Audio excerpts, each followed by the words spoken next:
Hello মা, শোনো না। আজকে না আমি তোমার পছন্দের ভেজিটেবিলের চপ বানাচ্ছি। তুমি একটু আসবে বিকেলে? আচ্ছা, আরেকটা কথা, তুমি মুড়ি দিয়ে খাবে ভেজিটেবিলের চপটা নাকি মাস্টার্ড সস দিয়ে খাবে?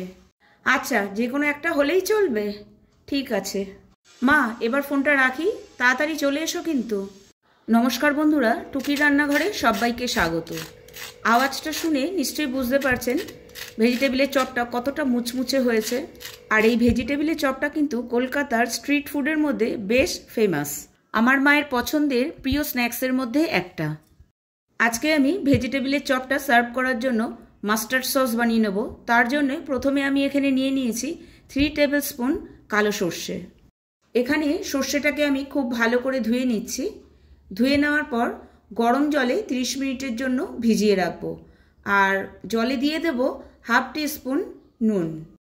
গরম জলে ভিজিয়ে রাখার জন্য যখন সর্ষেটার আমি একটা পেস্ট বানাবো তখন সেটা হবে খুব স্মুথ। আর নুনটার জন্য সর্ষের মধ্যে কোনো রকম তেতোভাব আসবে না। মিক্সার গ্রাইন্ডারে দিয়ে আমি একটা স্মুথ পেস্ট বানিয়ে নিয়েছি। এবার আমি একটা তড়কা প্যান নিয়ে নিয়েছি। তার মধ্যে দিয়ে দিলাম 1 টেবিল স্পুন সর্ষের তেল। সর্ষের তেলটা খুব ভালো করে গরম হয়ে গেলে তার মধ্যে 2টো লঙ্কা চিড়ে দিয়ে দিলাম। আর দিয়ে দিলাম 1/4 টিস্পুন হলুদ, 1/4 টিস্পুন হিং। তেলটা ভালো করে গরম হয়ে যাওয়ার পর গ্যাসের ফ্লেমটাকে এখানে আমি বন্ধ করে রেখেছিলাম। এবার তরকাটাকে আমি সর্ষের পেস্টের ওপর দিয়ে দিলাম।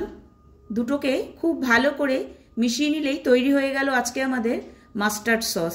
এবার আমি চলে যাব নেক্সট স্টেপে। ভেজিটেবিলের চপের জন্য কিছু সবজি আমি কেটে নেব। সবার প্রথমে আমি নিয়ে নিয়েছি গাজর। গাজরটাকে প্রথমে আমি লম্বা লম্বা করে কেটে নিচ্ছি। তারপর এটাকে একদম ছোট ছোট টুকরো করে কেটে নিচ্ছি। এখানে যে কটা সবজি ব্যবহার করা হবে সব কটা সবজিকেই কিন্তু এভাবে ছোট ছোট করে টুকরো করে করে নিতে হবে। এরপরে নিয়ে নেব বিট। ভেজিটেবিলের চপ বানানোর জন্য বিট কিন্তু খুবই ইম্পর্টেন্ট। বিটই এই ভেজিটেবিলের চপের মধ্যে লাল রঙটা নিয়ে আসে। আর ভেজিটেবিলের চপের মধ্যে যে মিষ্টি ব্যাপারটা সেটাও কিন্তু এই বিটের জন্যই আসে। আপনারা চাইলে সবজিগুলোকে গ্রেটও করে নিতে পারেন।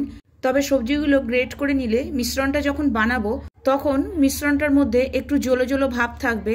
এর ফলে যখন আমরা ভেজিটেবিলের শেপটা দিতে যাব তখন শেপটা ঠিক করে আসবে না, অসুবিধা হবে। আমি এখানে 3টে আলুকে আগেই সেদ্ধ করে রেখেছিলাম, সেটাকেই আমি একটু ছাড়িয়ে নিচ্ছি। এরপর নিয়ে নিচ্ছি 1 ইঞ্চি একটা আদার টুকরো আর 5 থেকে 6টা কাঁচা লঙ্কা। ঝালটা আর নুনটা আপনারা আপনাদের স্বাদ অনুযায়ী ব্যবহার করবেন। তবে এই চপটা কিন্তু একটু মিষ্টি মিষ্টি ঝালঝালি হয়। কাঁচা লঙ্কাগুলোকে আমি এখানে একটু কুচিয়ে নিচ্ছি আর আদাটাকে গ্রেট করে নিচ্ছি। এরপর আমি একটা ভাজা মশলা তৈরি করে নেব। তার জন্য একটা প্যানে নিয়ে নিলাম 2টো শুকনো লঙ্কা, 1 টিস্পুন ধনে, 1 টিস্পুন সাদা জিরে, 1 টিস্পুন মৌরি, একটা দারচিনির স্টিক, 2টো এলাচ, 4টে লবঙ্গ আর 1/4 টিস্পুন কালো গোলমরিচ। গ্যাসের ফ্লেমটাকে লোতে রেখে ক্রমাগত নেড়ে চেড়ে মশলাটা ভেজে নিতে হবে। মশলা থেকে যখন একটা সুন্দর গন্ধ বেরোবে তখন গ্যাসের ফ্লেমটাকে বন্ধ করে দিয়ে মশলাটাকে একটা প্লেটে সরিয়ে রাখতে হবে। ভেজিটেবিলের চপের জন্য এখানে বানিয়ে নেব আমি ব্রেড ক্রাম্ব। তার জন্য সবার প্রথমে আমি ব্রেডগুলোকে টুকরো টুকরো করে নিচ্ছি। এতক্ষণে আমাদের ভাজা মশলাটাও ঠান্ডা হয়ে গেছে। সেটাকেই সবার আগে মিক্সার গ্রাইন্ডারে দিয়ে পাউডার বানিয়ে নেব। এটাকে আমি একদম মিহি পাউডার বানাবো না, একটু গোটা গোটা রাখবো। আর এই মশলাটা অনেক কিছুতে ইউজ করা যায়। এছাড়াও এটা একদম ফ্রেশ বানিয়ে ভেজিটেবিল চপের মধ্যে ইউজ করবেন, তাহলে ভেজিটেবিল চপের স্বাদ এবং গন্ধ খুবই সুন্দর হবে। আরেকদিকে ব্রেডগুলোকেও আমি মিক্সার গ্রাইন্ডারে দিয়ে পাউডার বানিয়ে নিয়েছি। এবার ব্রেডের গুঁড়োগুলোকে একটা প্যানে নিয়ে নিচ্ছি। গ্যাসের ফ্লেমটাকে এখানে লোতে রেখেছি। ঠিক এভাবেই ব্রেড ক্রাম্বগুলোকে নাড়তে হবে যতক্ষণ পর্যন্ত না লাল আর ক্রিস্পি হয়ে যায়। এটা করতে প্রায় আমার 10 থেকে 15 মিনিট সময় লেগেছে। আমার কিন্তু ব্রেড ক্রাম্ব একদম রেডি। এবার এটাকে একটা প্লেটে আমি ট্রান্সফার করে নেব। সেম প্যান আমি গ্যাসের মধ্যে বসিয়ে দিয়ে তার মধ্যে দিয়ে দেব 2 টেবিল স্পুন সর্ষের তেল। তেলটা খুব ভালো করে গরম হয়ে গেলে সবার প্রথমে আমি ভেজিটেবিল চপের জন্য কাঁচা বাদামগুলোকে লাল করে ভেজে নেব। এখানে আমি 1/4 কাপ কাঁচা বাদাম ব্যবহার করেছি। বাদাম ভাজার সময় গ্যাসের ফ্লেমটাকে এখানে লোতে রেখেছি। বাদামগুলো ভাজা হয়ে গেছে। একটা প্লেটে আমি বাদামগুলোকে সরিয়ে রাখছি। সেম প্যানেই আমি দিয়ে দিচ্ছি 1/2 টিস্পুন 5 ফোড়ন, দিয়ে দিচ্ছি একটা লাল শুকনো লঙ্কা, সেটাকে ছোট ছোট টুকরো করে কেটে দিচ্ছি। মশলা থেকে একটা সুন্দর গন্ধ বেরোলে তার মধ্যে দিয়ে দিচ্ছি আগে থেকে গ্রেট করে রাখা আদা আর কুচনো কাঁচা লঙ্কা। মিনিট 2 মশলাটাকে ভেজে নিয়ে তার মধ্যে দিয়ে দিচ্ছি আগে থেকে কুচিয়ে রাখা বিট, গাজর আর কড়াইশুঁটি। এবার সব কিছুকে খুব ভালো করে মিক্স করে নিতে হবে। এরপর একে একে ড্রাই মশলাগুলো ব্যবহার করে নেব আমি। প্রথমেই দিয়ে দেব 1/2 টিস্পুন জিরে গুঁড়ো, 1/2 টিস্পুন ধনে গুঁড়ো, 1/2 টিস্পুন হলুদ গুঁড়ো, 1/2 টিস্পুন নুন। এবার সব কিছুকে খুব ভালো করে মিশিয়ে নিয়ে তার মধ্যে দিয়ে দিলাম 1/2 টিস্পুন কাশ্মীরি লাল লঙ্কার গুঁড়ো। আবারও সব কিছুকে খুব ভালো করে মিশিয়ে নিয়ে ঢেকে রেখে দেব 10 মিনিটের জন্য। 10 মিনিট পর ফিরে আসলাম। এখানে সমস্ত সবজি সফট হয়ে গেছে আর ফ্রেশ মটরগুলো সফট হয়ে গেছে।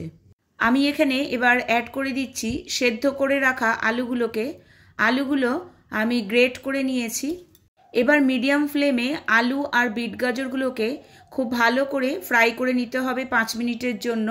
এই সময় আরও কিছু মশলা আমি অ্যাড করে দেবো।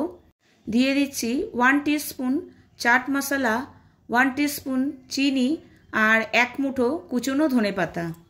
সব কিছুকে আরও একবার খুব ভালোভাবে মিশিয়ে নিয়ে এর মধ্যে আমি দিয়ে দেব আগে থেকে ভেজে রাখা ভাজা মশলা আর ভাজা বাদাম।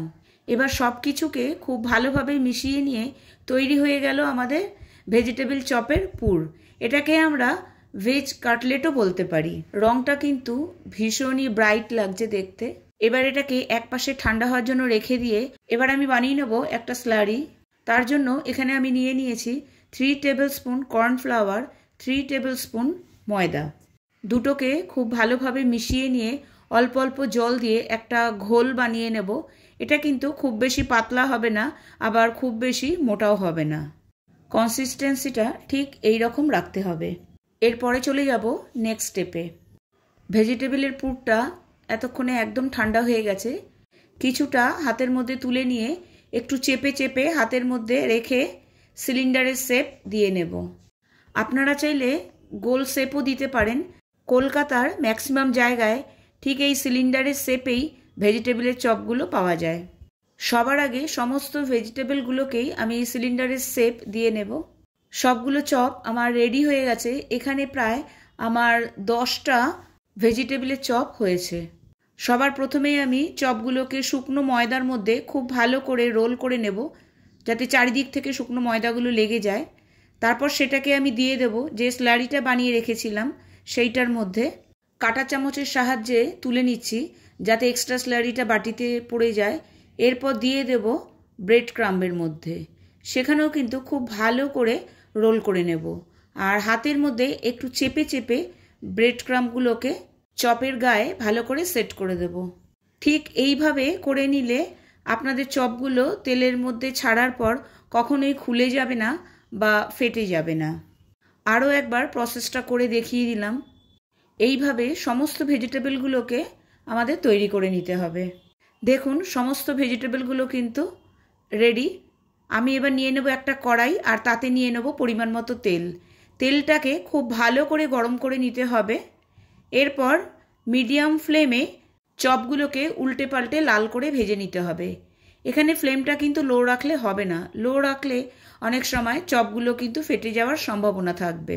মিডিয়াম ফ্লেমেই এই কাজটা করে নিতে হবে। ভেজিটেবলের চপটা কিন্তু দুর্দান্ত হয়েছে খেতে। আপনারা অবশ্যই বাড়িতে একদিন ট্রাই করবেন। আপনাদের বাড়িতে গেস্ট আসলে চায়ের সাথে অবশ্যই এটা সার্ভ করতে পারেন স্ন্যাক্স হিসাবে। আর এর সাথে যে কোনো ধরনের সসও ব্যবহার করতে পারেন, যেরকম গ্রিন চাটনি, টমেটো সস অথবা মাস্টার্ড সস। আমার তো মাস্টার্ড সস দিয়ে বেশি ভালো লাগে। এছাড়াও এটাকে মুড়ি দিয়েও সার্ভ করতে পারেন। একদম স্ট্রিট স্টাইলে আমি সার্ভ করে দেখাচ্ছি। আশা করি ভিডিওটা আপনাদের ভালো লেগেছে। আর ভিডিওটা ভালো লেগে থাকলে অবশ্যই কমেন্ট বক্সে একটা কমেন্ট করে জানাবেন। আমার চ্যানেলের পুরনো বন্ধুদের জানাই অসংখ্য ধন্যবাদ। আর নতুন বন্ধু হয়ে থাকলে চ্যানেলটিকে সাবস্ক্রাইব করে আমার পাশে থাকার অনুরোধ রইল। নিচে দেওয়া বেল আইকনটি অবশ্যই প্রেস করে দেবেন, যাতে আমি যখনই নতুন কোনো ভিডিও আপলোড করব সবার আগে পৌঁছে যাবে আপনার কাছে। ভালো থাকবেন, সুস্থ থাকবেন। টাটা।